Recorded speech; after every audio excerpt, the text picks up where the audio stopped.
Telangana tourism శాఖలో మళ్లీ పాత వాసనలు గుప్పుమంటున్నాయి. గతంలో ఆ శాఖను భ్రష్టు పట్టించారన్న ఆరోపణలు ఎదుర్కొన్న ఓ అధికారి మళ్లీ పీఠం దక్కించుకోవడానికి పావులు కదుపుతున్నారు. విజిలెన్స్ విచారణ పెండింగ్ లో ఉన్న 27 కోట్ల రూపాయల మేర ప్రభుత్వానికి నష్టం కలిగించిన మంత్రి పేషీలో ఆయన చక్రం తిప్పుతున్నారు. మరి ఆయన ఎవరో కాదు, మాజీ ఈడీ చీటీ విజయ్. గతంలో టూరిజం ఈడీగా పనిచేసిన ఆయన వివాదాలతో తన సొంత శాఖ ఎక్సైజ్ కు వెళ్లిపోయిన చీటీ విజయ్ ఇప్పుడు మళ్లీ అదే పోస్ట్ కోసం ప్రయత్నాలు మొదలుపెట్టారు.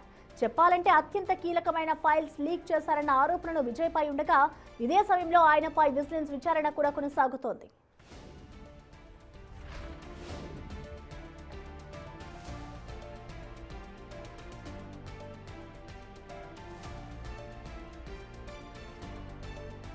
ప్రస్తుతం ఈడీ పోస్ట్ కు వేణుగోపాల్ రెడ్డి పేరును ఎండీ సిఫార్సు చేస్తే ఆ ఫైల్ ను పక్కన పెట్టి విజయ్ కోసం మంత్రి పేషి లైన్ క్లియర్ చేస్తుందని సమాచారం.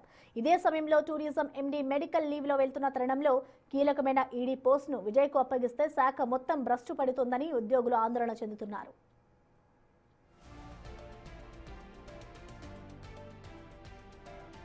వాస్తవానికి గత ఏడాది జరిగిన మిస్ వరల్డ్ 2025 పోటీల సమయంలో విజయ్ నిర్లక్ష్యం వల్ల రేవంత్ సర్కార్ పై 27 కోట్ల రూపాయల అదనపు భారం పడింది. స్పాన్సర్లు 25 కోట్ల రూపాయలు ఇవ్వడానికి సిద్ధంగా ఉన్న విజయ్ పట్టించుకోకపోవడంతో బ్యాంకులు, విద్యా సంస్థలు వెనక్కి తగ్గాయన్నది ప్రధాన ఆరోపణ.